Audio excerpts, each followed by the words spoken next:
एक लाश की कटी हुई जांघें और उन जांघों में सड़न शुरू हो चुकी थी। जाहिर था कि कत्ल को छुपाने का प्रयास हो रहा था और शव के टुकड़े ये सोचकर किए गए थे कि शायद ये कभी किसी के हाथ ही नहीं लगेंगे। लेकिन दोनों जांघें अब पुलिस की कस्टडी में थी। किस लाश की थी ये जांघें? कौन था पीड़ित, कौन था कातिल और क्या थी इस कत्ल की कहानी? तूफानी समंदर की लहरों की तरह इस केस के उतार चढ़ाव ने भी इन्वेस्टिगेशन की नाव को काफी डोलाया।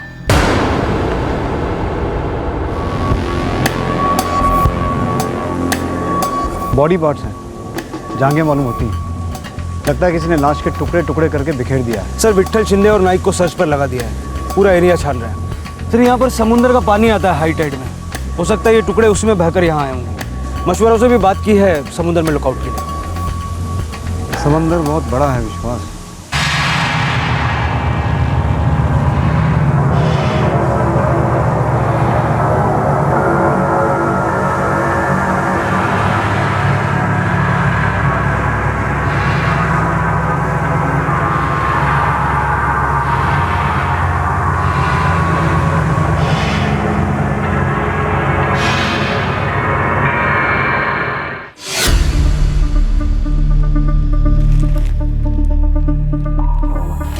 सर शिवखेड़ की पूरी खाड़ी छान मारी, अब तक कुछ नहीं मिला। तो ढूंढो और ढूंढो, तब तक ढूंढो जब तक कुछ मिल ना जाए। अगर जांघें काट के लाश से अलग की हैं तो बाकी के टुकड़े भी जरूर कहीं ना कहीं फेंके होंगे। सर हो सकता है कि लाश के अलग अलग टुकड़े जरूर किए हों, लेकिन फेंका सबको समंदर में। हो सकता है विश्वास, समंदर जांघों को हम तक लेके आया है तो सर हाथ धड़ कहीं और किसी न किसी किनारे पर जरूर पहुंचाए होंगे। एक काम करो, आसपास के समुद्र तट से लगकर जितने भी पुलिस स्टेशन और मछुआरों के यूनियंस हैं सबको रेड अलर्ट पे रखो और कोस्ट गार्ड को भी इन्फॉर्म करो। सर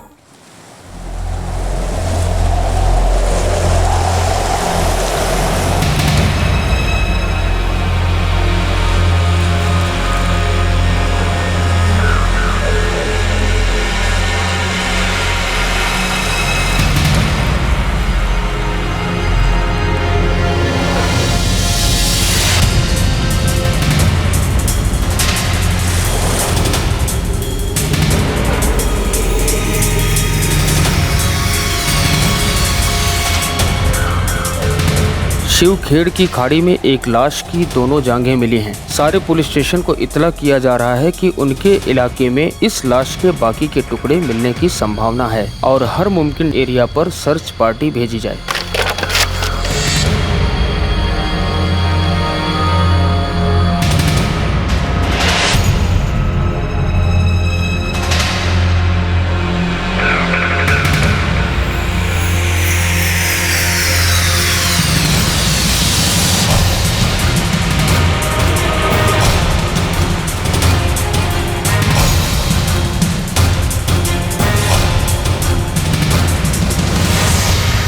अंदाजन कितना टाइम लगेगा डॉक्टर? मैं अंदाज़ा भी नहीं बता सकता कि कितना टाइम लगेगा इंस्पेक्टर। फॉरेंसिक मामला है, वो लोग ही शायद आपको एक रफ टाइमलाइन दे सके, लेकिन एक बात तो है, वक्त लगेगा काफ़ी। Thank you doctor. सर 48 घंटे हो चुके हैं लाश के टुकड़ों को मिलकर। हमारी टीम के अलावा 7 और पुलिस स्टेशन के एरिया में दिन रात सर्च हुई, लेकिन कुछ नहीं निकला। इन 7 पुलिस स्टेशन से मिसिंग कंप्लेंट्स मंगवाओ। सर ये जांघें हमें 18 अप्रैल को मिली थी, तो 11 अप्रैल से 18 अप्रैल तक के मिसिंग कंप्लेंट्स मंगवाता हूँ। ओके।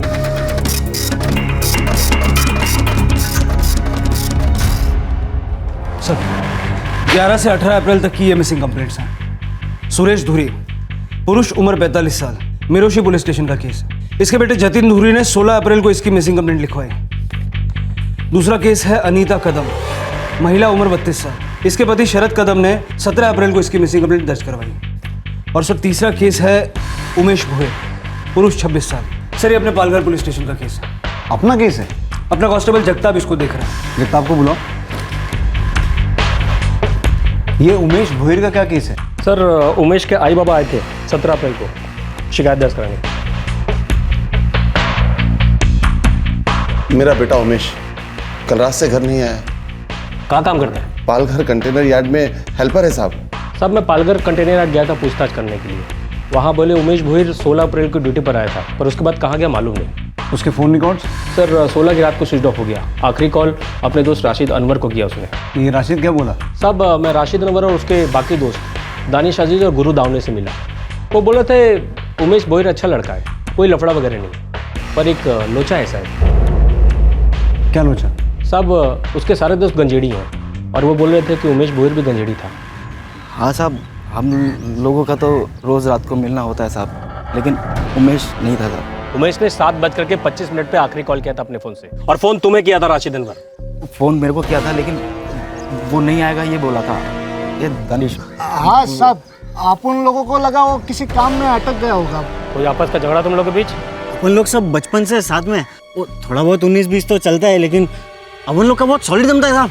अपन लोग दोस्त हैं एकदम बराबर हाँ बोलता साहब। हाँ, हम लोग दोस्त हैं सब। साहब मैंने तीनों की स्टेटमेंट चेक की है, कोई गड़बड़ नहीं है। वो 16 की रात की बात थी और आज 21 अप्रैल है। पता करो ये उमेश घर तो नहीं लौटा? जी साहब।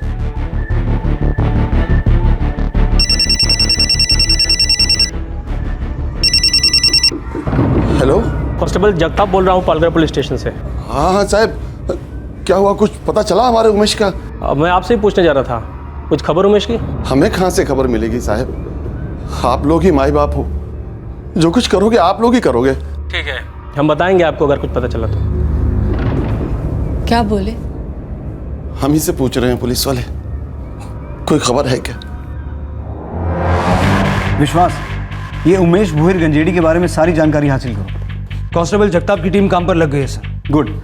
और ये जो बाकी के 2 मिसिंग केसेस हैं, अनीता कदम और सुरेश धोरी, इनके बारे में भी सारी जानकारी निकलवाओ। सर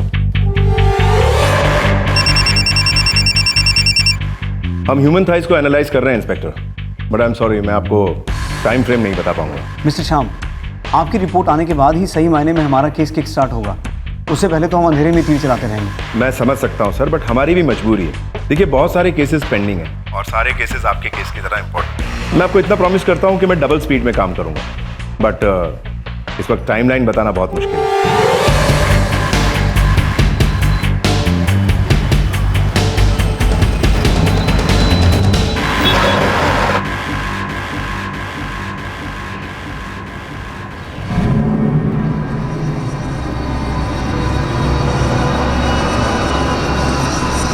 शरद कदम। हाँ मैं ही हूँ साहब। तुमने अपनी पत्नी अनीता कदम की मिसिंग कंप्लेंट करवाई थी। अब मेरे को नहीं चाहिए वापस वो, मेरे को पता करने का साहब कि किसके साथ भाग के गई हो, किधर गई, क्यों गई, मालूम नहीं साहब मेरे को। साहब तकलीफ उसको भी होना मांगता है ना साहब। घर पर और कोई है? खुद की कोख से पैदा हुआ सिक्का ही खोटा हो तो दुनिया पे क्या उंगली उठाना साहब। मेरा बेटा तो शराब में डूबा हुआ था,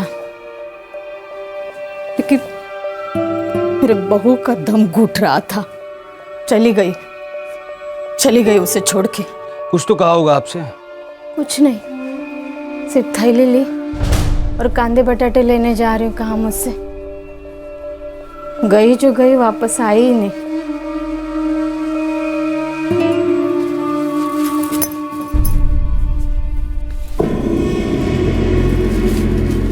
आई, बटाटे खत्म हो गए, कांदे भी 2 ही 3 बचे हैं, मैं लेके आती। क्या करती बेचारी, ना औलाद का सुख ना पति का प्यार। घर ही नहीं रहा साहब हमारा, कैसे रहती उसके साथ। सारा दोष मेरे बेटे शरद का है। हाँ, कहीं अपने मायके तो नहीं गई? नहीं, फोन करके पूछा मैंने मेरे समधन को, उसकी भी हालत बहुत खराब है।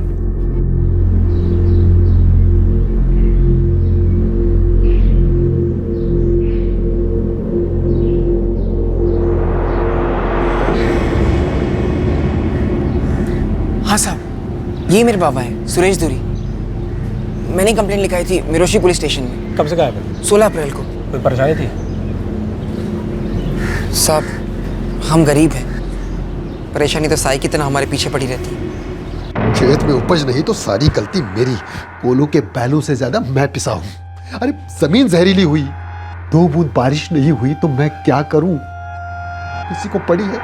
नहीं, सब मेरे नाम पर चिल्लाते हैं, मेरा गला दबाते हैं, और तुम दोनों भी। सर पे कर्जा था? सिर्फ सर पे नहीं साहब, सब कुछ कर्ज में डूबा था। एक तरफ बैंक वालों की तकलीफ, दूसरी तरफ साहूकार वाले लोग हर साल फसल के नाम पे हम सिर्फ मजाक काटते थे। मैं खुद 12वीं पास हूँ साहब, पर पूरे इलाके में ढंग की नौकरी नहीं मिलती, सबका पारा चढ़ा हुआ रहता है। इससे पहले ऐसे बिना बताए कभी गए हैं? नहीं साहब, वो दिन तो वो खेत पे भी नहीं गए, पता नहीं कहाँ चले गए साहब। सर अनीता कदम अपने पियक्कड़ पति शरद की वजह से घर छोड़कर गई, ऐसा उसकी सास का कहना है। उसकी माँ अपने बेटे शरद का बचाव तो नहीं कर रही है? लगता नहीं है सर, इतना पीता है वो, किसी को मारने की ताकत नहीं है उसमें, और लाश के टुकड़े वगैरह करना तो इम्पॉसिबल। सुरेश धुरी भी अपने इलाके के हजारों किसानों की तरह कर्ज में डूबा था सर। कहीं साहूकारों के दबाव में आके सुसाइड तो नहीं किया? सर मैंने साहूकारों और बैंक के रिकवरी एजेंट से बात की, ऐसा कोई दबाव नहीं बनाया उन्होंने। और सुसाइड किया भी हो तो ये जांघें उसकी नहीं हो सकती, क्योंकि हम एक मर्डर केस से निपट रहे हैं। सर फॉरेंसिक रिपोर्ट भी अब तक आई नहीं है। फॉरेंसिक रिपोर्ट अगर अनीता कदम, सुरेश धुरी या उमेश भोयर इन तीनों में से किसी एक की तरफ इशारा करती है तो हमारा गुड लक, और अगर नहीं करती है तो हमें इन तीनों के परे कोई चौथा एंगल देखना होगा। एक काम करो, अपने डिस्ट्रिक्ट के बाहर के जो पुलिस स्टेशन हैं उन सबकी मिसिंग कंप्लेंट चेक करो, पुरानी मिसिंग कंप्लेंट्स भी चेक करो, हो सकता है कहीं दूर किसी को कोई दूसरा बॉडी पार्ट मिला हो। 3 मिसिंग कंप्लेंट्स के दायरे से निकलकर अब महीनों पहले के मिसिंग केसेस भी इन्वेस्टिगेट किए गए। आसपास के कई पुलिस स्टेशन इस इन्वेस्टिगेशन में भागीदार बन गए, लेकिन इस सब के बावजूद भी पुलिस इन कटी हुई जांघों का रहस्य सुलझा नहीं पा रही थी। फोरेंसिक लैब की रिपोर्ट अभी भी पेंडिंग थी। उतने में पुलिस ने एक नई लाइन ऑफ इन्वेस्टिगेशन को अपनाया, और दरअसल इसी की वजह से इस केस में सुरागों का खाता खुला। सर जिसकी जांघें हमें मिली हैं, हो सकता है कि उसकी मिसिंग कंप्लेंट दर्ज ही ना हुई हो। मतलब जिसका कोई आगे पीछे है नहीं? Correct sir. हमें कटी हुई जांघें शिवखेड़ की खाड़ी की झाड़ियों से मिली, यहाँ से, तो हो सकता है किसी ने उन्हें यहाँ से फेंका हो, या फिर यहाँ से, या फिर यहाँ समंदर से। एक काम करो, इस सारे इलाके में अपने खबरियों को एक्टिवेट करो, उन्हें कहो उन लोगों का पता लगाएं जो मिसिंग तो हैं लेकिन मिसिंग कंप्लेंट्स दर्ज नहीं हुई हैं। सर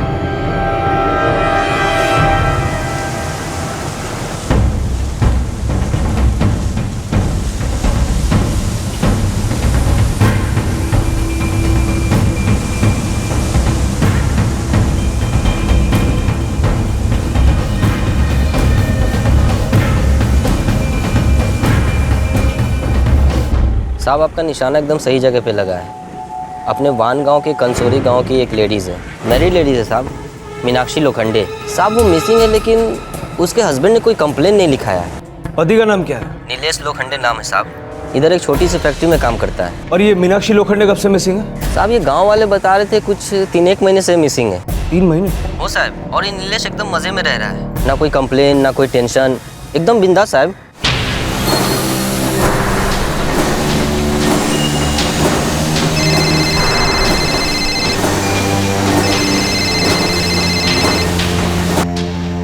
नीलेश, वो पुलिस आए हैं। क्यों? मीनाक्षी के बारे में पूछ रहे हैं। कुछ मत बताना, मैं अभी आता हूँ। अच्छा नीलेश आ रहा है।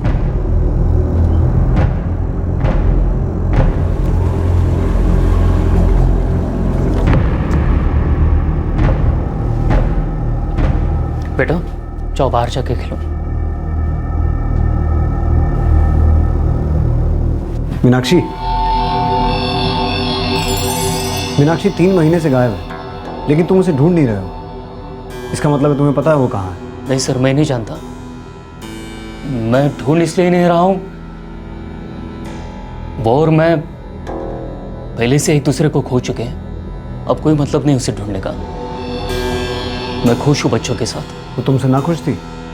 मैं खुश नहीं था उससे, शर्म के मारे गर्दन झुक जाती थी मेरी। ऐसा भी क्या शर्मनाक काम करती थी तुम्हारी बीवी?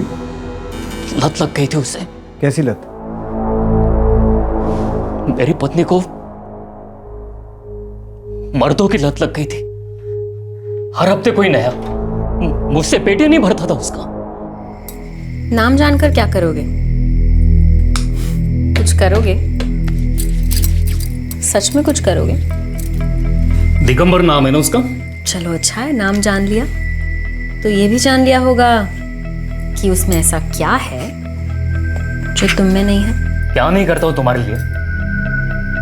अच्छा कमाता हूं, सारे पैसे तुम्हारे हाथ में देता हूं, 2 प्यारे बच्चे अपने, उन्हें छोड़कर तुम अलग अलग मर्दों के साथ घूमती फिरती हो और पता नहीं क्या क्या करती हो। यही तो रोना है, कि तुम्हें पता नहीं कि क्या करती हूँ या फिर कैसे किया जाता। मीनाक्षी क्या चाहिए तुम्हें? 2 बच्चे और हाथ में तनख्वाह देने से एक औरत की जरूरत पूरी नहीं होती। एक असली औरत को असली मर्द ही चाहिए जो उसकी हर जरूरत पूरी कर सके। अब इससे ज्यादा और तुम्हें क्या समझाऊं? तेरे हिसाब से मैं असली मर्द नहीं हूं? दिगंबर असली मर्द है? हाँ?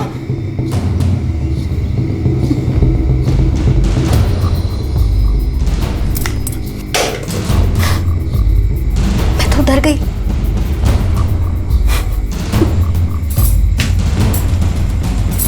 सामने से बोलती थी तुम नामर्द हो, खुश नहीं कर सकते हो मुझे।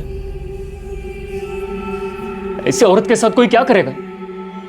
मार डालेगा जान से।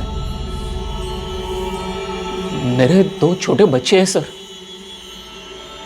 मैं तो पहले से बाप के साथ साथ माँ का भी काम करता आया हूं, अब तो पूरी तरह करता हूं। मीनाक्षी गई कहाँ है? गांव में कोई एक प्रेमी हो तो बताओ। ये दिगंबर कौन है? दिगंबर माने का नाम काफी लोग लेते थे मीनाक्षी के साथ। कहाँ मिलेगा?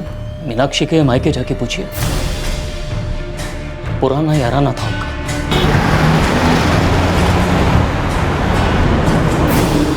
सर ये नीलेश लोखंडे आदमी तो सीधा लगता है, पर विश्वास ऐसा कहीं लिखा तो नहीं है कि सीधा आदमी झूठ नहीं बोल सकता या मर्डर नहीं कर सकता। हो सकता है 3 महीने तक उसके अंदर चिंगारी सुलगती रही हो और एक दिन उसने जाकर भड़ास निकाल दी, मार डाला मीनाक्षी को।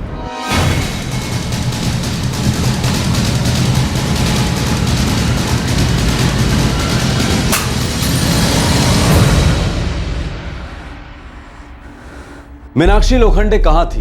क्या वो कटी हुई जांघें मीनाक्षी की थी? लेकिन मीनाक्षी अपने पति नीलेश का घर 3 महीने पहले छोड़ चुकी थी। पुलिस अब अपनी पूरी ताकत लगाकर मीनाक्षी को ट्रेस करने में लग गई। आखिरकार मीनाक्षी के साथ हुआ क्या था?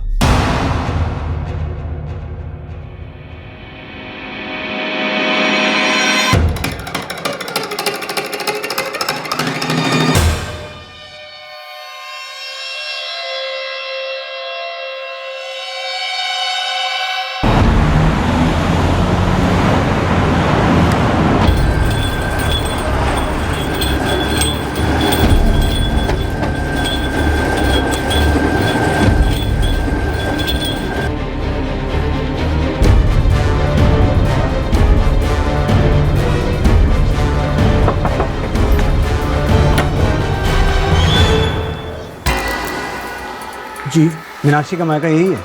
बाप हूँ मैं उसका। बोलिए कहाँ है आपकी बेटी?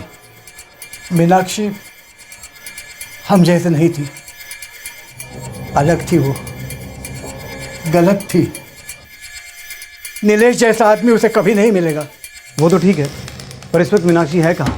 हमें नहीं पता और हम जानना भी नहीं चाहते। नीलेश का घर छोड़ने के बाद मीनाक्षी आई थी यहाँ? एक दिन के लिए अपना काला मुंह लेकर बैठी थी यहाँ।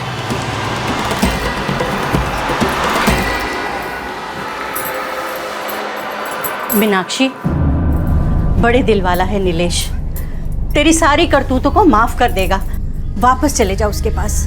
अरे आई, क्या करने का ऐसे बड़े दिल वाले का जो मेरे छोटे छोटे अरमान भी पूरे नहीं कर सकता। अरे लानत है तेरे अरमानों पर, जिसमें ना तो तेरे पति शामिल है और ना ही तेरे बच्चे। उनका तो ख्याल कर, कम से कम उनके बारे में तो कुछ सोच। मुझे पूरी जिंदगी में जितना सोचना था ना, मैंने पिछले कुछ दिनों में सोच लिया है। बस अब मैंने सोचा है कि मैं अपने मन की ही करूंगी, ना किसी से डरूंगी और ना ही किसी से कुछ पूछूंगी। एक दिन के लिए आई थी यहाँ पर, आप दोनों का इतना सारा प्यार मिला कि अब पूरी जिंदगी यहाँ आने की जरूरत नहीं पड़ेगी मुझे। मीनाक्षी कहाँ गई वो बैग लेकर? उसी से पूछिए, दिगंबर माने से। कहाँ रहता है दिगंबर? यही देऊर में। सर दिगंबर का घर लोकेट हुआ, एक कांस्टेबल को वहां पर तैनात किया है। वो कह रहा है कि घर पर ताला है और काफी दिनों से ताला है।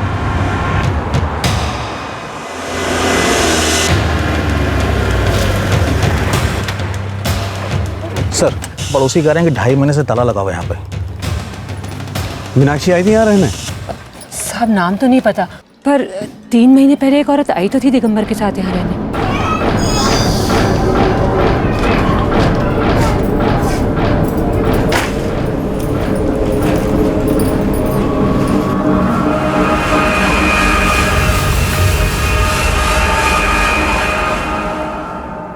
साहब यही है, पर ये तो किसी और की पत्नी है।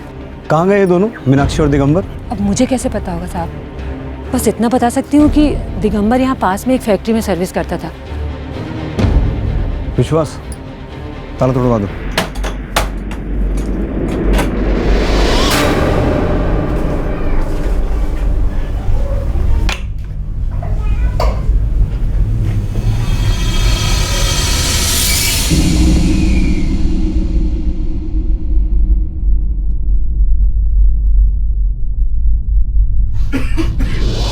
यहाँ कुछ तो जलाया गया है, यहाँ कुछ पक रहा था विश्वास, यहाँ कुछ तो गलत हुआ है।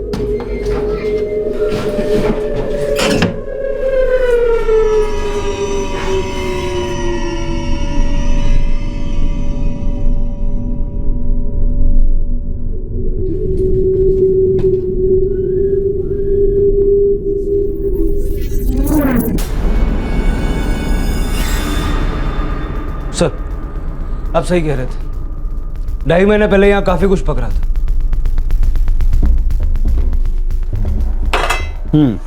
पक तो रहा था लेकिन खाया नहीं गया, पकी चीज जल गई। तुम दावे के साथ कह सकती हो कि ये घर 2.5 महीने से बंद था, यहाँ कोई आया गया नहीं? साहब अगर दिगंबर यहाँ आया होता तो मुझे पता चल जाता, मैं पूरे टाइम घर पर ही रहती हूँ। ये दिगंबर मिलेगा कहाँ? साहब वो जिस फैक्ट्री में काम करता है, गणेश मिस्त्री, वहाँ से भी उसके बारे में पता नहीं चलेगा, क्योंकि कुछ दिन पहले एक आदमी आया था उसके बारे में पूछते पूछते। तुम्हें कुछ तो पता होगा, उसके कोई रिश्तेदार, उसका कोई दोस्त? माँ बाप दिवासी पालघर में रहते हैं। पर विश्वास, हमें तो मालूम तक नहीं है कि दिगंबर दिखता कैसा है। सर, गणेश फिशरी की फाइल्स में उसकी फोटो जरूर होगी।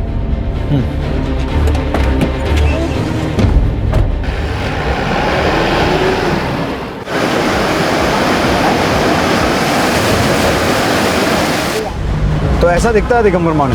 सर, बात समझ में नहीं आ रही। 2.5 महीने पहले दिगंबर और मीनाक्षी दोनों यहाँ से गायब, और दोनों अब तक गायब हैं। विश्वास, मुझे लगता है हम एक नहीं 2 मर्डर सुलझाने वाले हैं। सर, आपको लगता है इस नीलेश ने? हाँ, बिल्कुल हो सकता है। नीलेश ने दोनों का मर्डर किया और बॉडीज को काट के अलग अलग जगह फेंक दिया।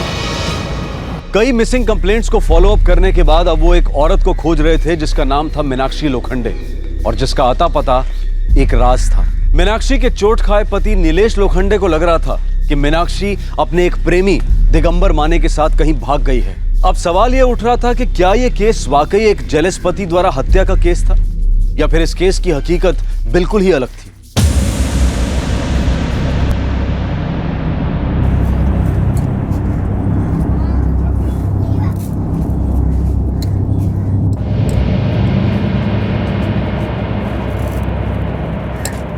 ये दिगंबर का घर है? जी साहब, मैं दिगंबर की आई हूँ। इस लड़की को पहचानती हैं आप? नहीं साहब, बात क्या है? दिगंबर आया था यहाँ करीब 2.5 महीने पहले दिगंबर यहाँ आया, बोला वहाँ वान गांव में काम नहीं करने वाला है, यहीं रहेगा, यहीं काम करेगा। दिगंबर यहाँ है?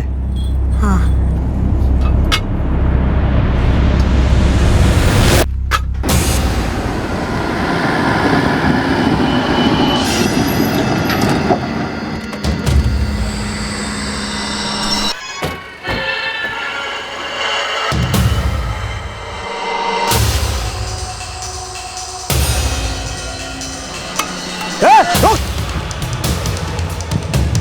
दिगंबर!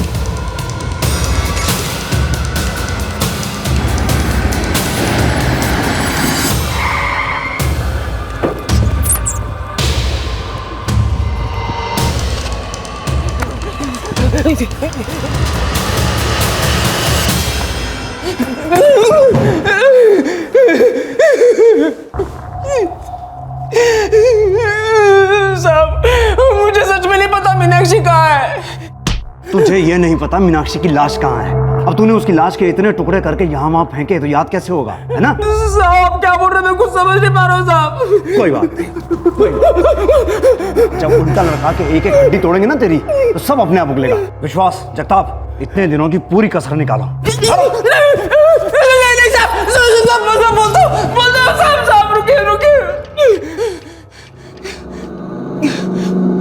शुरुआत से बता। साहब, मीनाक्षी के साथ मेरी पुरानी पहचान थी। जब मैं वानगांव में काम करने के लिए तब वो फिर से दिखी। फिर से हमारी दोस्ती शुरू हो गई। दोस्ती? चक्कर फिर से शुरू हो गया साहब। हम लोग उसके घर पे मिलने लगे।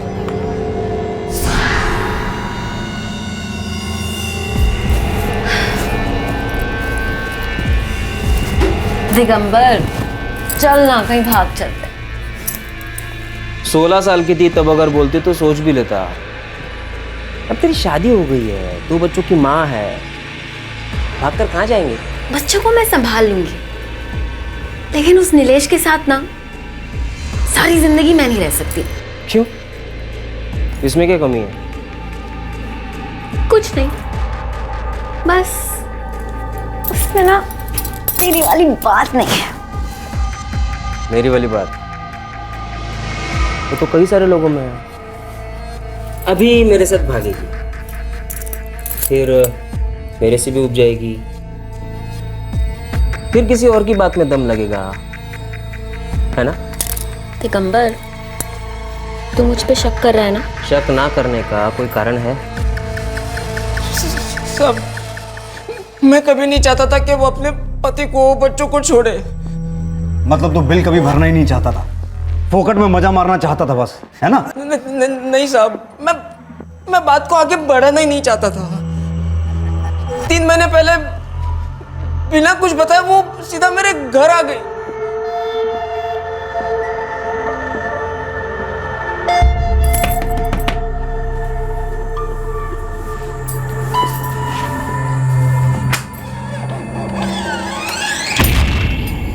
निवाला निगल लो और मेरे लिए भी खाना लगा दो, बहुत भूख लगी है। उसकी भूख भयंकर थी साहब, मिट्टी नहीं थी कभी। वहाँ वानगांव में नीलेश के साथ थी तब उसका दूसरे मर्दों के साथ कुछ ना कुछ चलता ही रहता था। यहाँ मेरे पास आई तो यहाँ पर भी उसने वही सब शुरू कर दिया। हर मर्द के साथ आंख लड़ाती। मैंने उसे कितनी बार बोला जा अपने बच्चों के पास जा, लेकिन वो नहीं मानी।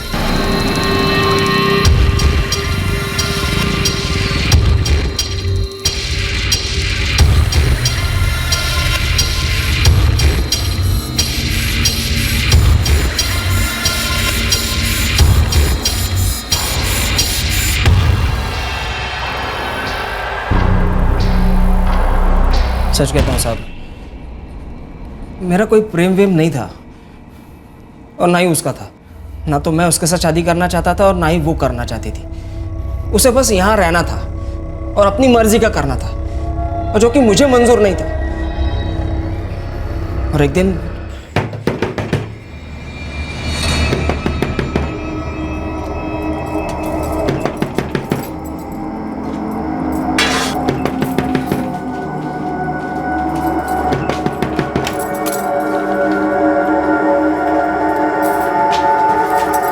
मीनाक्षी,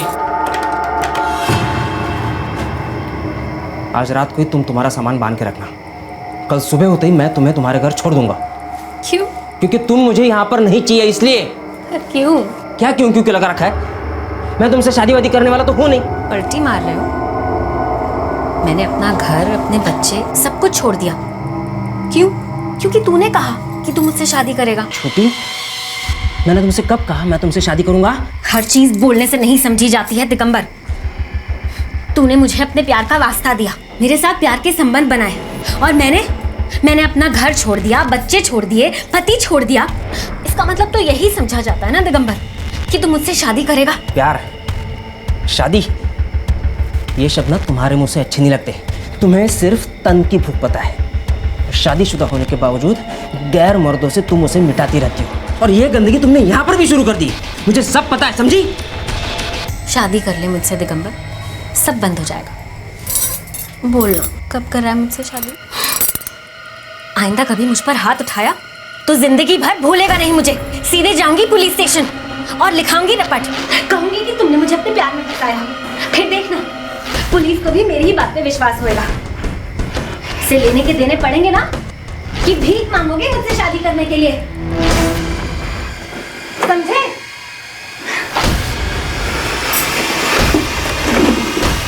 मीनाक्षी, घुटन हो रही थी साहब उसके साथ। गुस्से में मैंने क्या कर दिया कुछ समझ में नहीं आया, बस कर दिया। और फिर तूने मीनाक्षी की लाश के टुकड़े टुकड़े कर दिए और पूरे इलाके में बिखेर दिए, ये समझ करके हम तक तो कभी पहुंचेंगे नहीं, है ना? क्या क्या क्या क्या साहब? मीनाक्षी की लाश को ठिकाने नहीं लगा? लगा ना साहब, मैं कहाँ इनकार कर रहा हूँ साहब, लेकिन मैंने मीनाक्षी की एक उंगली तक नहीं काटी साहब, सच में।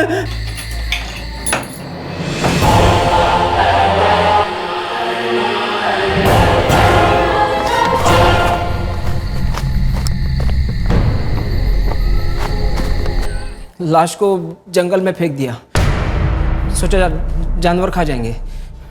उसके बाद मैं वापस अपने घर लौटा ही नहीं, सीधा अपने गांव चला गया, दिवाशी आई के पास।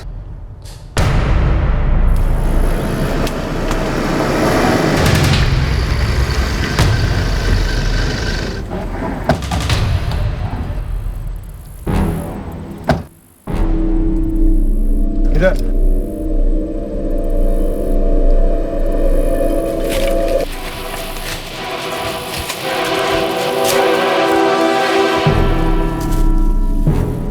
साहब, मैंने लाश यहाँ से नीचे फेंक दी थी।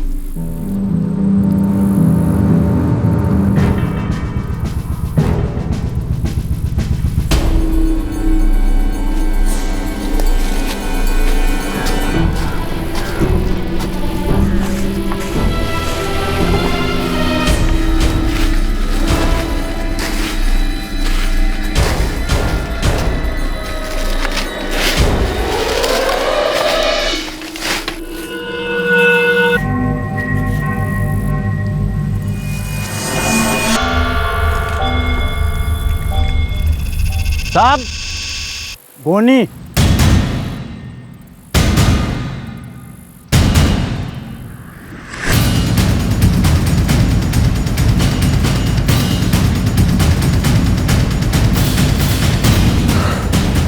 सर, औरत की बॉडी है, काफी बुरी हालत में, बॉडी पार्ट्स भी मिसिंग। औरत की लाश है, एज अर्ली 30s। ज्वेलरी और कपड़े आप आइडेंटिफिकेशन के लिए यूज कर सकते हैं। ये वही हो सकती है जिसके थाइज मिले थे हमें? नो। क्यों? इस लाश के भी बॉडी पार्ट्स मिसिंग हैं। मिसिंग नहीं है, खा लिए गए हैं। इस औरत की बॉडी को जंगली जानवरों ने जगह जगह से खा लिया है, थाइज भी। इंस्पेक्टर, शायद ये वो लाश नहीं है जिसकी आपको तलाश है, लेकिन फॉरेंसिक रिपोर्ट आने तक मैं 100% कुछ भी नहीं कह सकता।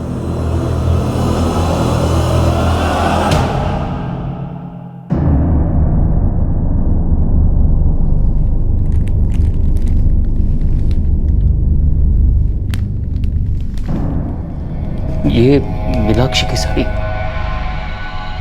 ये जेवर शादी के वक्त बनाए थे।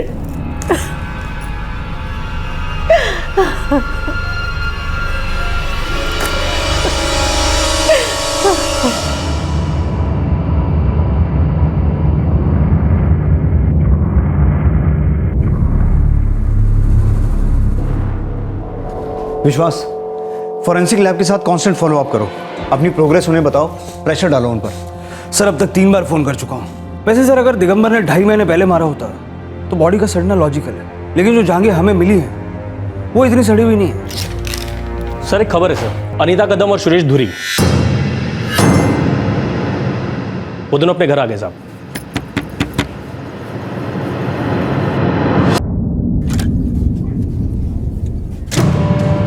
अनीता, कहाँ चले गए थे तू? आजा बेटा, आजा।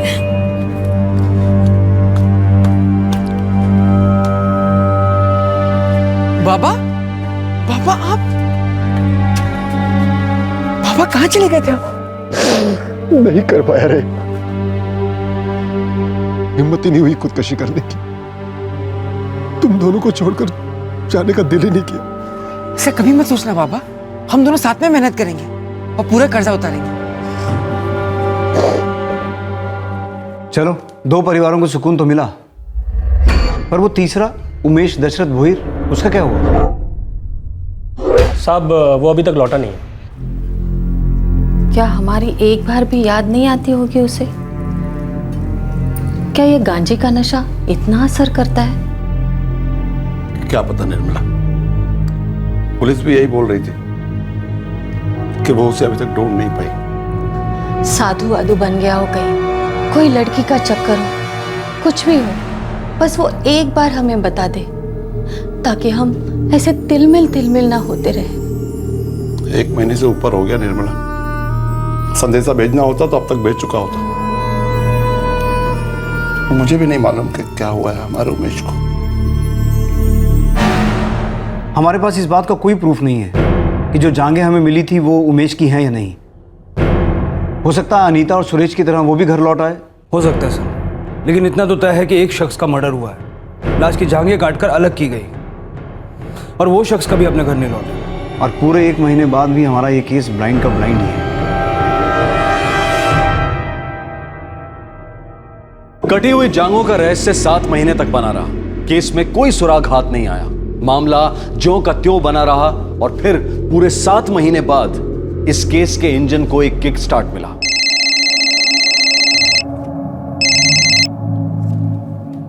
बोलिए डॉक्टर श्याम। ऑफिसर, वो ह्यूमन थाइस की एनालिसिस हो चुकी। क्या रिपोर्ट आई है डॉक्टर? हमने एक डीएनए स्ट्रैंड को आइसोलेट करके उसे प्रिजर्व किया, जिसमें से हमें पता चला कि ये बॉडी पार्ट्स, ये थाइस किसी 25 से 28 साल के आदमी के हैं। डॉक्टर, आपकी फाइंडिंग्स कितनी एक्यूरेट है? वेल ऑफिसर, हमने इतना टाइम लिया ताकि हम आपको 100% दे सकें, बट 1% मार्जिन ऑफ एरर ऐसे प्रोसीजर में होता है। सो 99%। थैंक्स।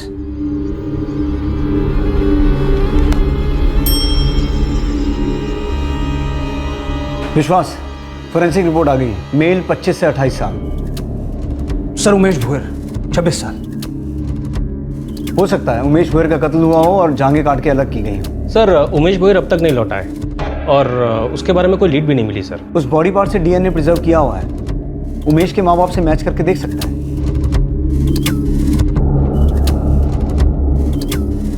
साहब, ये डीएनए है क्या? क्यों करवा रहे हैं हम? दशरथ जी, हमें एक लाश की जांघें मिली है। डॉक्टर्स के हिसाब से ये लाश किसी आदमी की है जिसकी उम्र 25 से 28 साल के बीच की है। हमें ये जांघें 18 अप्रैल को मिली थी और आपका बेटा 16 अप्रैल से गायब है। डीएनए समझ लीजिए कि आप दोनों के खून का अंश उस लाश के खून के अंश के साथ मैच किया जाएगा। अगर ये मैच नहीं हुआ तो हम आपके बेटे उमेश की खोज जारी रखेंगे।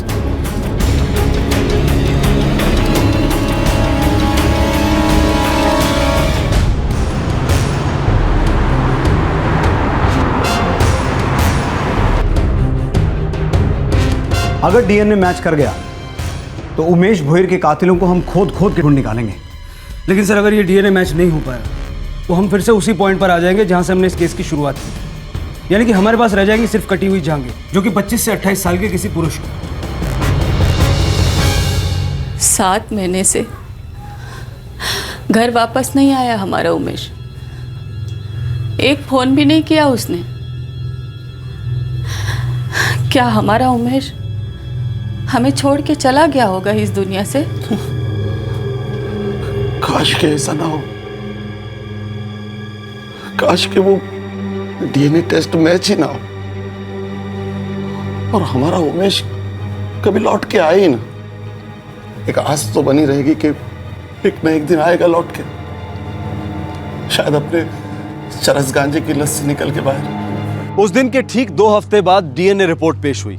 इस रिपोर्ट के रिजल्ट ने भोयर परिवार पर एक दर्दनाक कहर बरसाया, पर दूसरी तरफ इस रिपोर्ट ने इस ब्लाइंड केस की अंधी गली की दीवार में एक छेद कर दिया। दशरथ जी, Nirmala ji, DNA sample match हो गया है। हमें जो लाश की जांघें मिली थी वो आपके बेटे उमेश की हैं।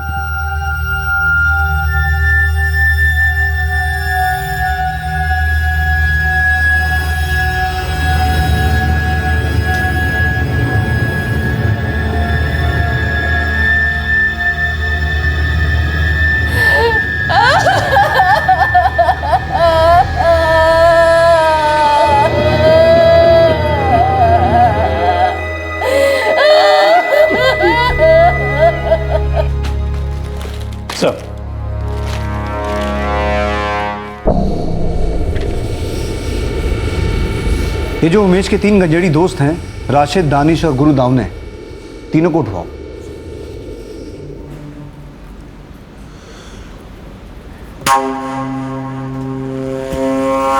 साला दोनों आउट हो गए।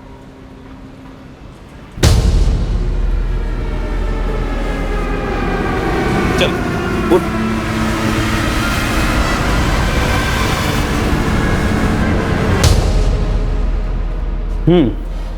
चलो शुरू करो। साहब मैंने हवलदार साहब को 7 महीने पहले बोला था कि वो साहब उमेश मेरे को बरोबर फ़ोन किया था और बोला कि मेरे को नहीं आने का है माल मारने। क्यों, कहीं और जाने वाला था दम मारने? नहीं साहब, अब ये नहीं बोला कि किधर को जाने का है। हाँ साहब, उसके बाद कई दिनों तक अपन लोग टेंशन में सोचते रहते थे ये उमेश फ़ोन क्यों नहीं कर रहा, और अपन लोग फ़ोन करेगा तो उसका फ़ोन ऑफ था साहब। उमेश की किसी के साथ कोई दुश्मनी थी? कोई लड़की को लेके लफड़ा या पैसों को लेके या कोई और? अभी अपने को तो कुछ बोला नहीं साहब। उसके काम की जगह पे कुछ हुआ रहेगा तो अपन लोग क्या बोल सकते हैं साहब। अभी साहब कंटेनर यार्ड का कितना गर्दी रहता है वहाँ पे कारखाने के अंदर।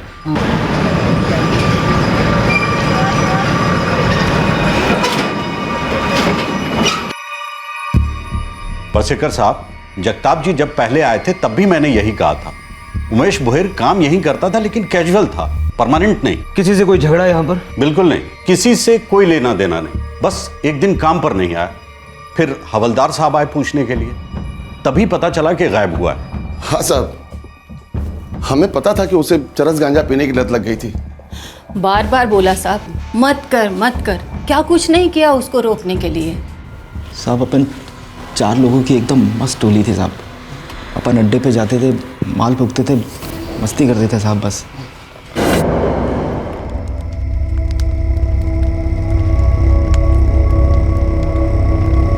अबे स्लो मोशन में बना रहा है क्या? भाई बूट पॉलिश नहीं है ये, असल माल है मनाली का। वक्त दो भाई, वक्त।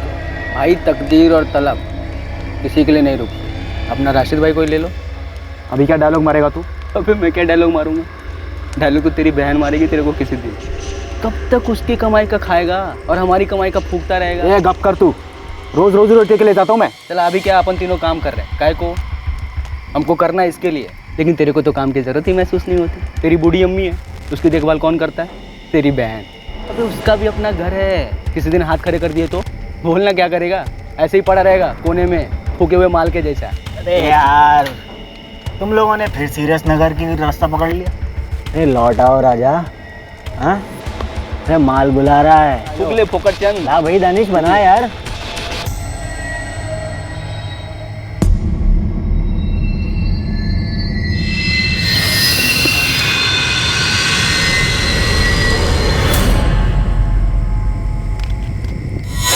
तो उमेश, दानिश और गुरु, इन तीनों के पास नौकरी थी, और राशिद तू बेरोजगार था। हाँ साहब, अभी बैड लक चल रहा है आजकल। और ये बैड हैबिट, चरस गांजे की लत, ये कब से चल रही है? वो तो याद किधर रहता है साहब? तेरे को राशिद याद है क्या कभी तू पहली बार माल फूका था? हम लोग लिमिट में फूकते साहब, बस काम करते करते थोड़ा टाइम पास। तू दिन भर घर पे रहता है, दिन भर फूकता है क्या? नहीं साहब ये सच नहीं है साहब। तो सच क्या है? तो कुछ तो छुपा रहा है यार मुझसे। नहीं साहब कुछ तो नहीं, एकदम सच बोल रहा हूँ साहब। तो सुन राशिद, और तुम दोनों भी, दानिश और गुरु, तुम्हारे दोस्त उमेश का हुआ है मर्डर, कत्ल, और उसके बाद उसकी लाश के टुकड़े टुकड़े किए गए हैं, समझे? अब हम यहाँ टाइम पास करने तो बैठे नहीं। अगर हमें ज़रा सी भी भनक लगी ना कि उसके कत्ल में तुम्हारा कोई दखल है, तो तुम तीनों के भी वैसे ही टुकड़े किए जाएंगे, पर तुम तीनों की हालत उससे बदतर होगी। क्यों साहब? क्योंकि तुम तीनों जिंदा रहोगे, रेंगते रहोगे जेल में। साहब अपन लोग ने कुछ किया नहीं है साहब। साहब आई शपथ अपन सच बोलते हैं साहब। अपन लोग तो उसको फोन लगा। कुछ याद आए तो बुलाना ही है। वो हर जगह अपनी बाइक पर ही जाता था साहब। लेकिन मिसिंग कंप्लेंट में तो कहीं नहीं लिखवाया कि उस रात भी बाइक पर ही गया था। क्यों नहीं लिखा गया पता नहीं, मैं तो बोला था। जगताप इसमें बाइक के बारे में तो कुछ लिखा ही नहीं है। सब दशरथ बोइड ने जो बोला वही लिखा, उसने बाइक के बारे में कुछ बताया नहीं। दशरथ बोइड हड़बड़ी में भूल गया होगा सर। अगर उस रात वो बाइक पे था तो जाहिर सी बात है कातिल ने बाइक के भी टुकड़े कर दिए होंगे या बेच दी होगी। सर उसके माँ बाप ने बताया कि वो गले में सोने की चेन भी पहनता था।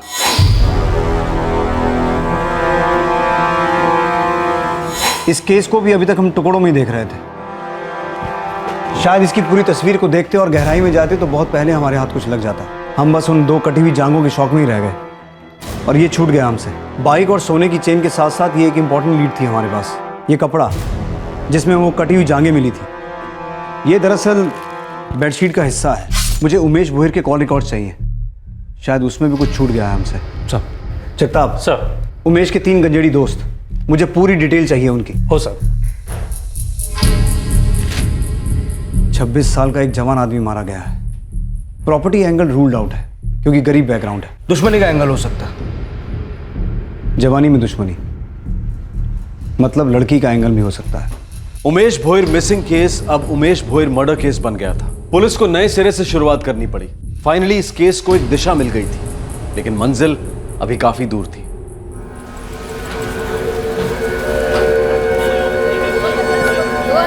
2000 से कम में नहीं होगा। ताजा सिंघाड़ा है 7 किलो का, लेके जाओ। भाभी अरे लेके जाओ भाई।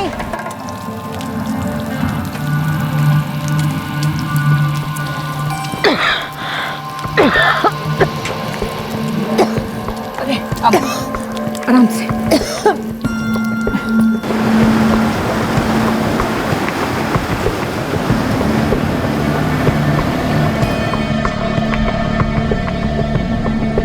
राशिद का बाप नहीं है साहब, उसकी बहन और बहनोई उसकी और उसकी बीमार माँ की जिम्मेदारी उठाते हैं। और वो दूसरा लड़का दानिश? सर दानिश का बाप फिरोज भी मछुआरा है।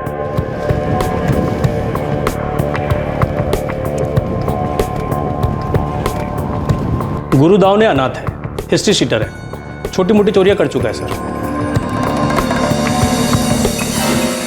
राशिद, दानिश और गुरु तीनों हिस्ट्री शीटर हैं। तीनों के पुलिस रिकॉर्ड्स हैं सर। उमेश का? उमेश का कोई पुलिस रिकॉर्ड नहीं है। उमेश को गांजे की लत कब से लगी? 1 साल पहले उमेश को गांजे की लत लगी। 1 साल पहले? जो आदमी 25 साल तक नशा ना करे और फिर उसे एकदम से गांजे की लत लग जाए, मतलब उसकी जिंदगी की चलना में कोई खास आग तो जरूर लगी होगी।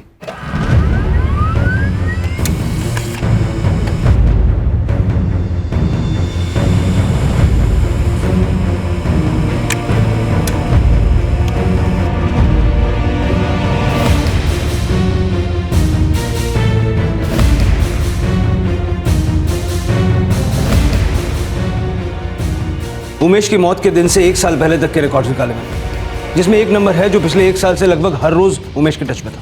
हर रोज? हर रोज, दिन में कई बार। गर्लफ्रेंड? गर्ल तो है सर, रुखसार बेग। कैसी फ्रेंड है ये जानना भी बाकी। कौन है रुखसार बेग?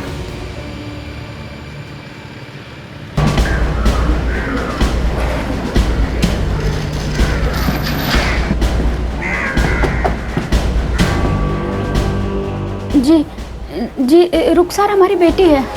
क्या बात है साहब? इस वक्त कहाँ है रुखसार? वो अपने घर पे है, अपने शोर सोहेल बेग के। कहाँ है उसका घर? चिंचिणी में।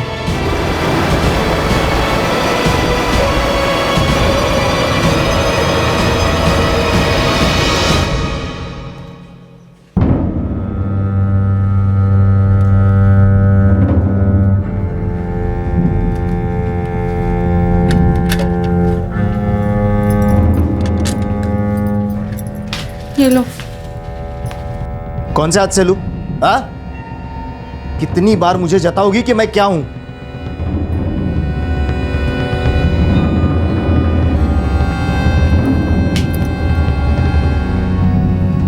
रुखसार 25 साल की है और 8 महीने पहले शादी हुई।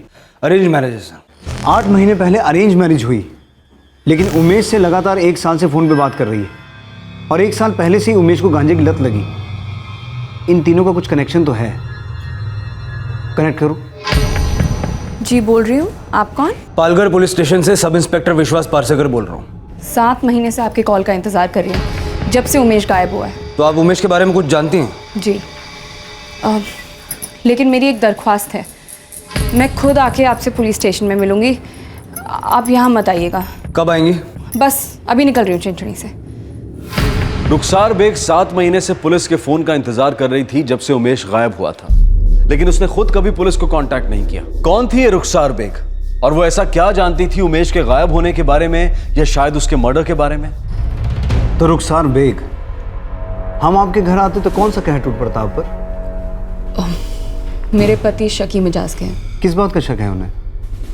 आपके और उमेश के रिश्ते को लेकर? उमेश और मैं बचपन के दोस्त थे, पड़ोसी था वो मेरा। बचपन का दोस्त, जवानी का बॉयफ्रेंड? जी नहीं, उमेश वो मेरे भाई जैसा था। पिछले 1 साल में फ़ोन पर काफ़ी बातें हुई आपकी अपने भाई समान उमेश से। भाई बहन का टच में रहना गुनाह है क्या सर? पिछले 1 साल में उसे गांजा की बहुत आदत पड़ गई थी। मैं दिन रात उसे फ़ोन करके बस गांजा छोड़ने की कस्में दिया करती थी। आप पिछले 7 महीने से हमारा इंतज़ार कर रही थी, क्यों? क्या बताना था आपको? इंतज़ार कर रही थी सर क्योंकि मुझे मालूम था आप लोगों को ऐसा लगेगा कि हम दोनों के बीच कुछ है और आप मुझसे ज़रूर पूछेंगे। उमेश के गायब होने या उसके मर्डर के बारे में कुछ पता है आपको? कुछ नहीं सर, बस इतना चाहती हूँ कि जिसने भी उमेश के साथ ऐसा किया वो जल्द से जल्द पकड़ा जाए।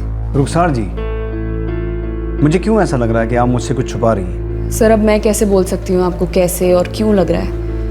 मैं बस अपने बारे में बोल सकती हूँ और मुझे बहुत ख़राब लग रहा है सर। जिस इंसान के मैं इतने करीब थी वो इस तरह मारा गया। रुखसार बेग, आंखों में आंखें डालकर झूठ बोल रही है रुखसार बेग। सर लेडी कांस्टेबल लगा दी है, सर्विलेंस शुरू कर दिया।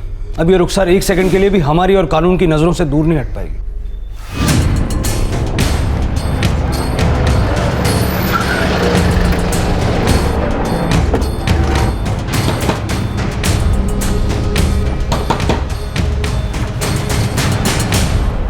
यही बगल में रहती थी रुखसार, अब इतने से भी तब से आना जाना था यहाँ। रुखसार और उमेश के बीच में कैसे रिश्ते थे? दोनों बिल्कुल भाई बहन जैसे हैं। भाई बहन जैसे नहीं साहब, भाई बहन ही थे। उनके पाक रिश्ते पर इस तरह से इल्जाम तो मत लगाइए। देखिए हमको इल्जाम नहीं लगा रहे, सिर्फ पूछताछ कर रहे हैं। रुखसार हमेशा उमेश का भला चाहती थी साहब। लेकिन कोई तो था निर्मला जी जो उसका बुरा चाहता और उसने बुरा किया, और अब उस तक पहुंचने में हम सबका भला होगा। साहब आप जितना चाहते हैं ना कि उमेश का कातिल पकड़ा जाए, उतना हम भी चाहते हैं। पर ये क्या वाहियात सवाल हुआ कि रुखसार की शादी सोहेल से क्यों हुई? अरे हर लड़की की शादी किसी न किसी के साथ तो होती है, तो रुखसार की भी हुई। विश्वास साहब, ये सोहेल बेग और रुखसार की शादी में कुछ तो लोचा है।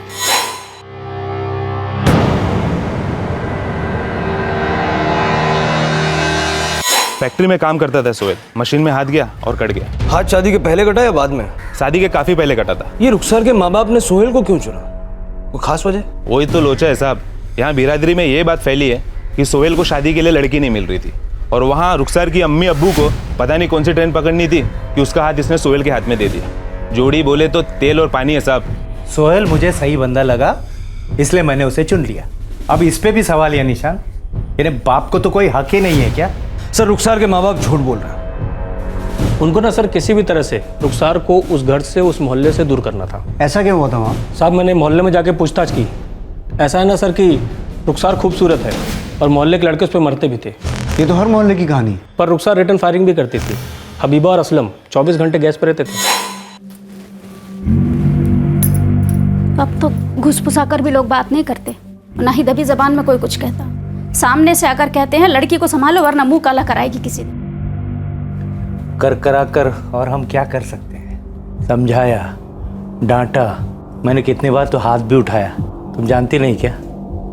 पर कुछ फायदा हुआ?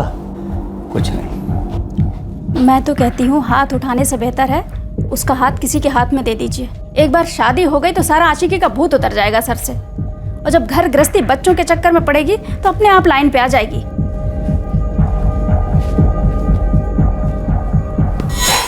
रुखसार मान गई सोहेल से शादी करने के लिए? सर इससे एक्चुअली रुखसार का काम आसान हो गया।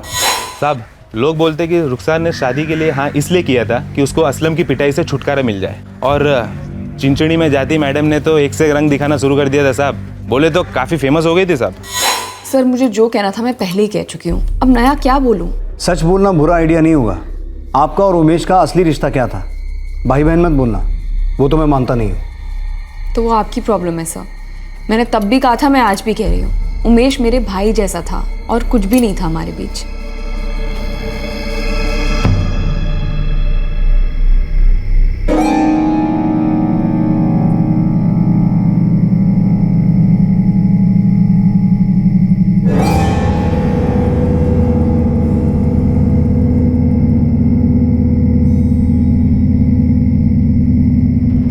वो दोनों एक दूसरे को जानते थे साहब। अभी इससे ज़्यादा मतलब मेरे को मालूम नहीं है साहब। साहब वो अपने उमेश का क्या था क्या नहीं ये तो मैं नहीं जानता साहब। हाँ मगर उस रुखसर के कई सारे लफड़े थे मोहल्ले में और उतने ही उसके लवर भी थे साहब। राशिद, एक बार पहले बोला था फिर बोल रहा हूं, आखिरी बार, सच बोलेगा कम पिटेगा। बोल दे, बोल।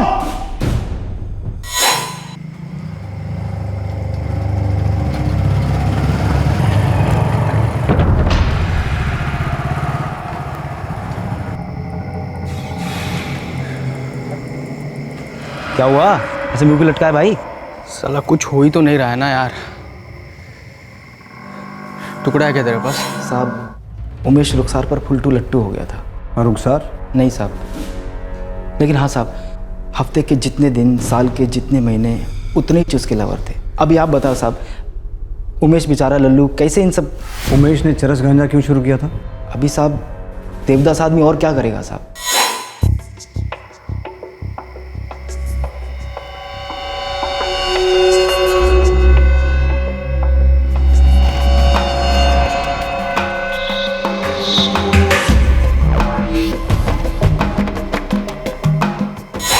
साहब अभी 1 साल पहले का बात है। उमेश हर समय मजनू मूड में रहता था साहब। वो चरस गांजे का बड़ा बड़ा कश अंदर ले लेता था, लेकिन रुखसार को बाहर नहीं निकाल पाता। सर एक खबर है सर, चिंचड़ी खाड़ी में मिला साहब। चिंचड़ी में तो रुखसार रहती है ना शादी के बाद? सर चिंचड़ी की छोटी खाड़ी में काफी दिनों से कचरा जमा हुआ था। पब्लिक ने शोर मचाया तो कॉर्पोरेशन ने टीम भेजी और कचरे में कटे हुए हाथ मिले। कटे हुए हाथ चिंचनी खाड़ी से मिले हैं और रुखसार भी चिंचनी में ही रहती है अपने शक्की पति सोहेल बेग के साथ, जिसका खुद का एक हाथ कटा हुआ है। कोई कनेक्शन लग रहा है तुम लोगों को?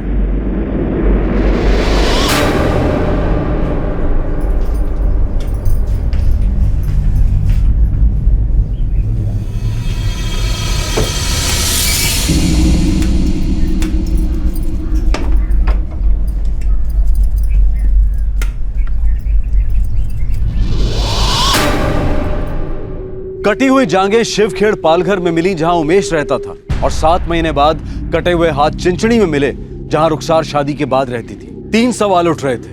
पहला, क्या वो सड़े गले कटे हुए हाथ वाकई उमेश के थे? दूसरा, क्या रुखसार और उमेश के बीच में कोई रिश्ता था भी जिसकी वजह से मर्डर हुआ था? और तीसरा, वो ऐसा कौन था जिसे उमेश पर इतना गुस्सा था कि उस आक्रोश का अंजाम इतना भयंकर साबित हुआ? सुना है गुस्सा नाक पे लिए घूमते हो? जिसकी नाक कटती है साहब वही जाने गुस्सा क्या चीज़ है। तुम्हारी बीवी ने तुम्हारी नाक काटी और तुमने उसके यार को ही काट दिया। उमेश दशरथ भोयर, उसकी कटी हुई जांघें और हाथ हमें मिल चुके हैं। उसकी लाश के बाकी के टुकड़े कहाँ फेंके तुमने? एक उमेश को ख़त्म करने से मुझे सुकून मिलता तो शायद मैं ऐसा कर भी देता। अब मेरी बीवी फितरत से जो है सो है। अब मोहल्ले में कत्लेआम तो नहीं कर सकता ना मैं। और साहब ताली कभी एक हाथ से नहीं बजती। इंस्पेक्टर एक ट्विस्ट है, वो जो कटे हुए हाथ हैं वो उमेश भोयर के नहीं है। कटे हुए हाथ उमेश के नहीं है? मतलब एक और मर्डर? हाँ विश्वास, एक मर्डर केस सुलझाने चले थे और 2 सामने आ गए। उमेश भोयर की कटी हुई जांघें हमें मीनाक्षी लोखंडे केस तक ले गई और अब ये हाथ पता नहीं किसके हैं। और उमेश भोयर के केस में अब भी हमारे पास कोई सॉलिड लीड नहीं है, सिवाय एक बेनाम रिश्ते के जिसका नामकरण अभी बाकी है।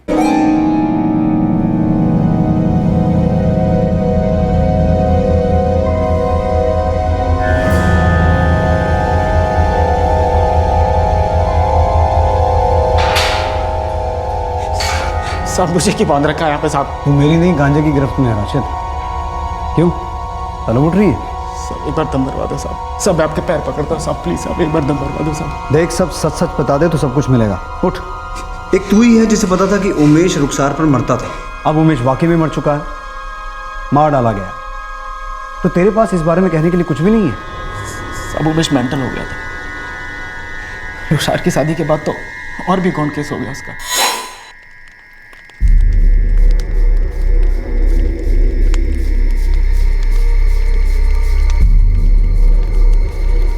लाइन ही बिजी बता रहे हैं। लाइन मारने वालों की कमी थोड़ी है, आप ही खड़े हो कतार में। वे ओ फोकरचंद, अपने ज्ञान की ना पूरी बना, समझे? ज़्यादा शांत पट्टी नहीं, ये कोई तरीका है बात करने का? अबे जैसी औकात वैसा तरीका है तू फोकरचंद। क्या है ये फोकरचंद? घर में आईना है ना, जाके देख, मालूम पड़ेगा क्या होता है फोकरचंद। साहब उमेश छोटी छोटी बातों पे चिड़चिड़ा हो जाता था, सुलग जाती थी उसकी। उस रुखसार ने उसके दिमाग का तही कर दिया था साहब।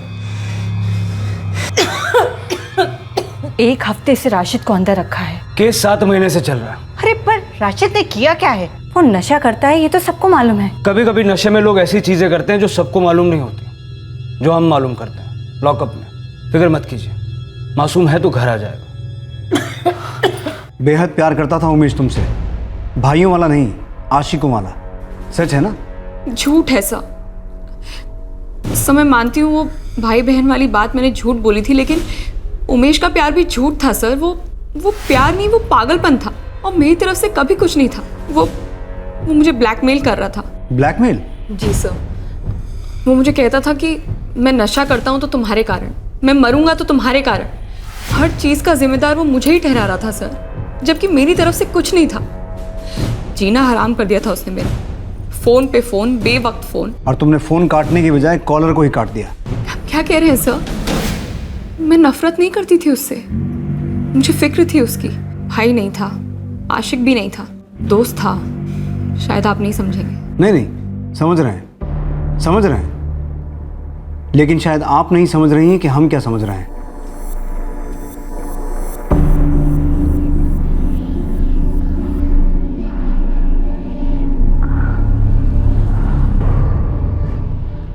सर, दानिश, राशिद और गुरु के परिवार वाले उबल रहे हैं। 1 हफ्ते से हमने उनको बिना अरेस्ट किए लॉकअप में डाला है। उमेश ने ऐसा भी क्या किया होगा जो इतनी नफरत पैदा हुई? सर, आदमी या तो गुस्से में कत्ल करता है या तो डर के मारे। शायद उमेश से कोई डर रहा था या डर रही थी। उमेश रुखसार को हर रोज फोन करता था, कॉल रिकॉर्ड्स हैं हमारे पास। लेकिन उसकी वजह से रुखसार की जिंदगी तो बर्बाद नहीं हुई ना। वो खुद मानती है कि वो उमेश से नफरत नहीं करती थी। लेकिन उसने एक झूठ हमसे ऑलरेडी बोला है सर, भाई बहन वाला। लगता तो मुझे भी ऐसा ही है। इस कत्ल का रुखसार से कोई ना कोई कनेक्शन तो ज़रूर है। एक लड़का जो दिन में नौकरी करता है, लड़की के पीछे दीवाना है, लेकिन लड़की की शादी हो गई, लड़का गंजेड़ी हो गया है, हर रोज़ उसे फ़ोन करता है, और फिर एक दिन उसे काट दिया जाता है। लेकिन क्यों काट दिया जाता है? उमेश भोयर का केस एक उलझे हुए मछली के जाल की तरह था, जिसमें मछली नहीं, खुद जाल फंस गया था। एक भयंकर जुर्म हुआ था और मुजरिम आजाद तैर रहा था। पर जब ऐसा लगने लगा कि इस केस में पानी सर के ऊपर चढ़ने लगा है, तब सुराग का एक तिनका अपने आप तैरता हुआ पुलिस के पास आया। एक ऐसा सुराग जिसमें इस केस का सारा रहस्य लिपटा हुआ था। एक छोटा सा झूठ का हुक फेंकते हैं, देखते हैं सच के जाल में फंसता है या नहीं। साहब, आपको सच्ची सच्ची बोलूं तो मेरा और उमेश का कोई ऐसा खासम खास दोस्ती नहीं था। उमेश का सबसे ज़्यादा राशिद से जमता था साहब, और राशिद और दानिश बहुत अच्छे दोस्त हैं। बहुत अच्छे दोस्त हैं। हाँ साहब। इसीलिए तेरे नाम का बिल फाड़ दिया उन्होंने। मेरे नाम का? मैं समझा नहीं साहब। क्या? राशिद और दानिश ने बयान दिया है कि उमेश का मर्डर तूने किया है। चल बता, क्यों मारा तूने उमेश को? साहब, ये दोनों येड़े हो गए हैं साहब, ये दोनों एड़े हो गए हैं साहब। इनको थोड़ा माल दो फूकने के लिए, कुछ भी बोल रहे हैं। आई शपथ साहब, मैंने कुछ नहीं किया साहब। ये दोनों ना, क्या?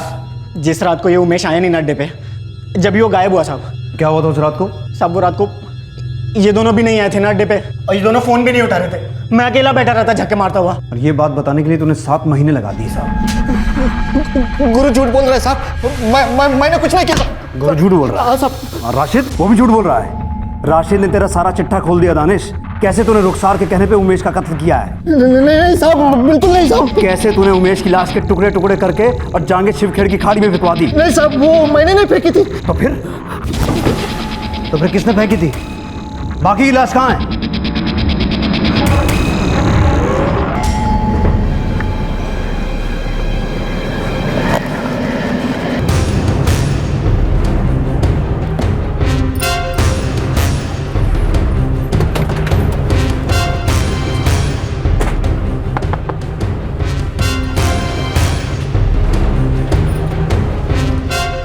राशिद कहाँ है? ये आधा बेडशीट है लेकिन पहचानने के लिए काफ़ी है। तुम्हारे घर का है?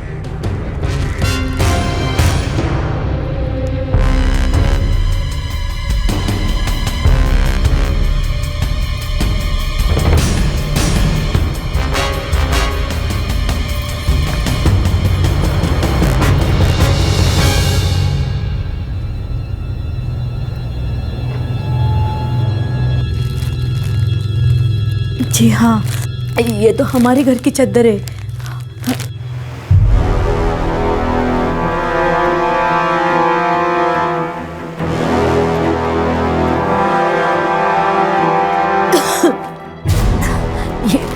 ये रहा उसका टुकड़ा।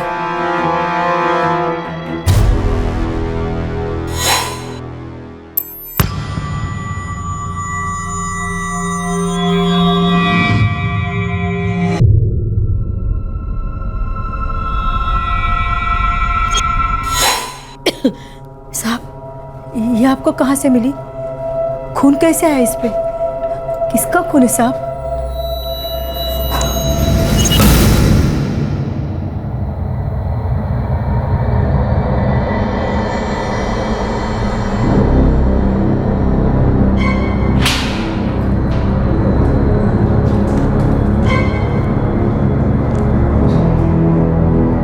दानिश ने बिना दम मारे तुम्हारे राज को बाहर फूंक दिया राशिद। दिमाग सटक गया है साहब इसका। इतने दिनों से माल फूकने को नहीं मिला ना, तो इसलिए टेढ़ी टेढ़ी बातें कर रहा है। तुम्हारी अम्मी फरीदा तो कोई नशा नहीं करती ना राशिद। उन्होंने खुद उस बेडशीट को पहचाना जिसमें तुमने उमेश की जांघों को लपेटकर खाड़ी में फेंका था।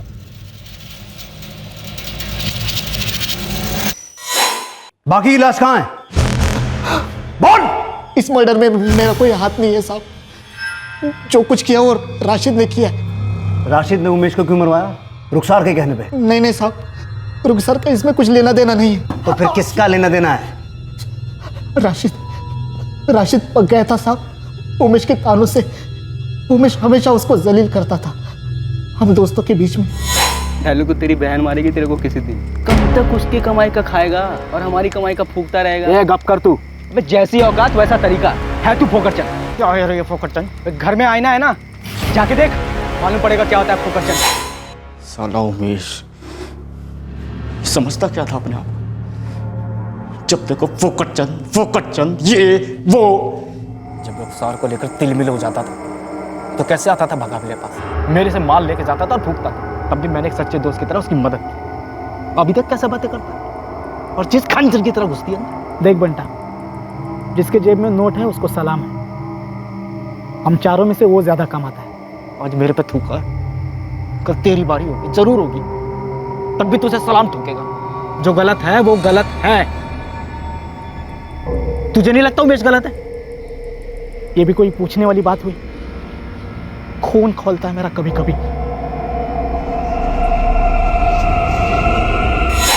सब जैसे गांजे की लत होती है ना, ऐसी मजाक करने की भी एक लत लग जाती है। और यही लत लग गई थी उमेश को। और बकरा बनता था मैं। एक दिन खाली नहीं जाता था जब मेरी खिल्ली नहीं उड़ाता था। और एक दिन तुमने उसकी गर्दन ही उड़ा दी। नहीं साहब, मेरा उसको मारने का कोई इरादा नहीं था। राशिद, तुमने उसे अपने घर बुलाया था ताकि तुम उसका कत्ल कर सको। सर, मैंने घर बुलाया था क्योंकि मैं सारा मामला ठंडा करना चाहता था, उसे समझाना चाहता था। और सब फोन भी उसी ने किया था सामने से।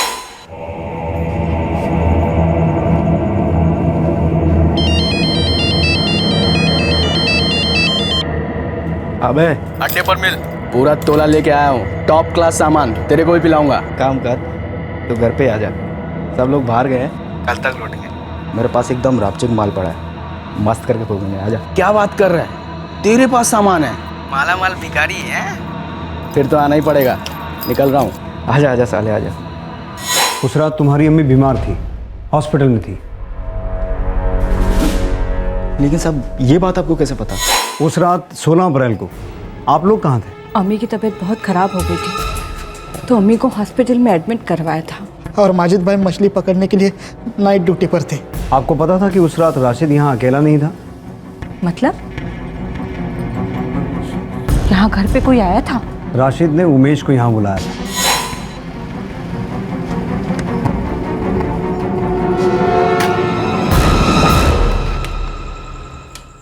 आजा। बड़े प्यार से मैंने अपनी बात उसके सामने रखी थी, लेकिन आदत इतनी जल्दी छूटती कहाँ साहब। एक बात पूछनी थी उमेश, मैंने माल बना रहे बाद में बग,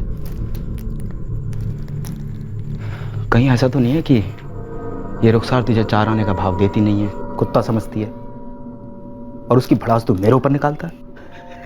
ले चूजे, तेरे घर पे बैठा हूँ तो कुछ भी बकेगा तू। अबे क्या मेरे को मालूम नहीं है तेरी कितनी जलती है ये जान करके रुखसार मेरे पे मरती है, और तू उसके लिए कुछ नहीं है ऐसा, एकदम गुल। चला सड़क पे बैठा भिखारी रहता है ना, एकदम मुस्के जैसा। आइंदा मुझे भिखारी मत बोलियो, लास्ट बार कह रहा है को नौकरी लग तेरी। बोल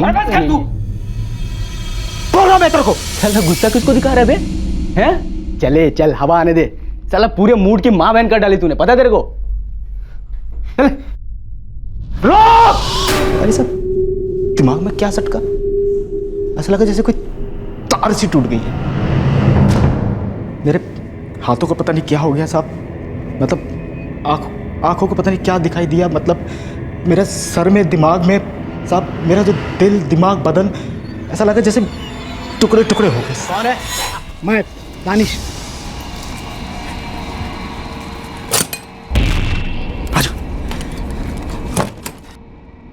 वाट लग के सफाई करते करते। अबे खून किया है तूने, कीमत तो चुकानी पड़ेगी। यार ऐसे तो मत बोल यार तू। मुझे भी कीमत चाहिए, उमेश की बाइक चाहिए मुझे, उसे बेचकर पैसा रखूंगा मैं। नहीं मिल सकती तुझे बाइक। क्यों? अरे बाइक मैं बस स्टेशन पे खड़ी करके आ, ट्रेन पकड़ के घर लौटा हूँ। बाइक कहाँ पे रखा है मुझे बता, मैं जाकर ले लूंगा। नहीं चाहिए तुझे बाइक, कुछ 1000 रुपए के लिए अपनी और मेरी लाइफ दोनों कटने में डाल दी तू। तुझे बड़ी पड़ी है लाइफ की है, और डेंजर की तो तू बात ही मत कर साले। अब इतना याद रख, मर्डर सिर्फ तूने किया है, मुझे सिर्फ पता है तूने किया है। मैं तो यहाँ आया ही नहीं, बॉडी तूने काटी, उसके अलग अलग टुकड़े तूने फेंके, सिर्फ तूने। समझा ना? समझ गया मेरे बाप, अब तू समझ जा। तू और मैं इस बारे में दोबारा बात नहीं करेंगे, समझा तू?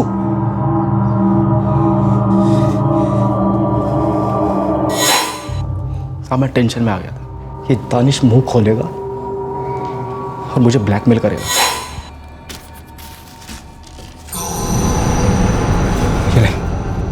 रख, और बाइक वाइक के बारे में नहीं सोचने का है, रख अपने पास। उमेश का चैन? हाँ उमेश का चैन, इसे बेच, सारे पैसे रख और अपना मुंह मत खोलना तू। मैं क्यों मुंह खोलूंगा मैं? लेकिन दुनिया वाले पूछेंगे, ढूंढेंगे उसे।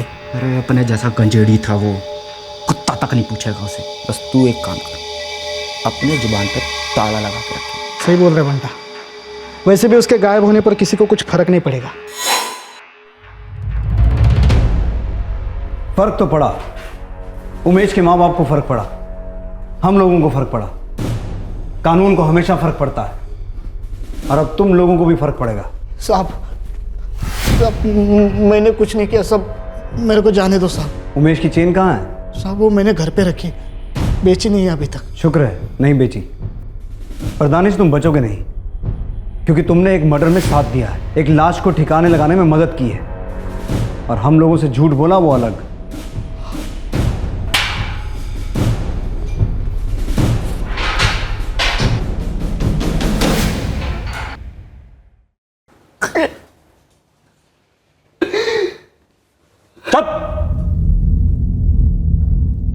क्यों मुंह खोला तूने? तो करा था कुछ नहीं बताऊंगा, वादा किया था ना तूने।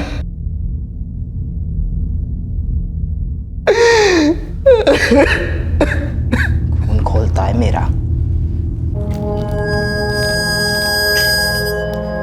उसके 21वें जन्मदिन पर हमने बनवाया। सर बाइक मिल गई है, बोईसर स्टेशन के पार्किंग लॉट में पड़ी। क्यों क्यों क्यों मारा मेरे उमेश को? गुस्सा था उमेश से। राशिद, आपका बेटा उसका मजाक उड़ाता था, जलील करता था उसे, वो सह नहीं पाया, उसने मार दिया उसे।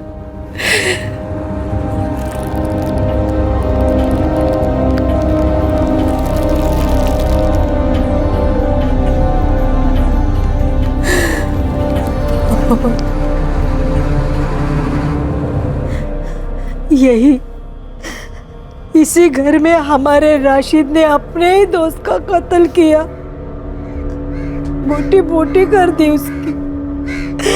या अल्लाह। मम्मी, गलती तो हमारी ही है ना। जब जब राशिद जेल गया हम उसे छुड़ा कर ले आए जमानत पर। मम्मी, राशिद ऐसे ही खूनी नहीं बना, उसे खूनी बनाया है हमने।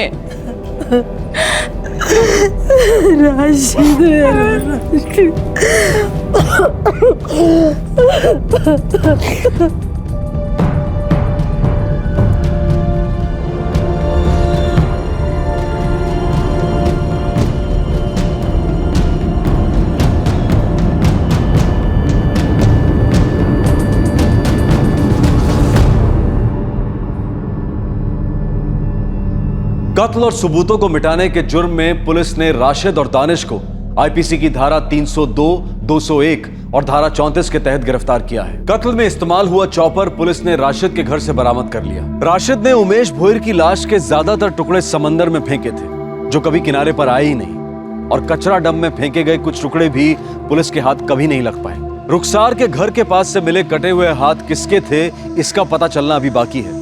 ऐसे केसेस में इन्वेस्टिगेशन काफी लंबी खिंच जाती है। उमेश का केस क्रैक होने में लगभग 7-8 महीने लग गए। इस केस की तहकीकात ने एक और मर्डर केस का पिटारा खोला, जो था मीनाक्षी लोखंडे मर्डर केस। इस केस की तहकीकात में भी पुलिस और फोरेंसिक टीम का काम सराहनीय था। मीनाक्षी दिगंबर माने के घर बिन बुलाए मेहमान की तरह पहुंच गई, लेकिन दिगंबर एक वक्त के बाद उसके साथ रिश्ता नहीं रखना चाहता था।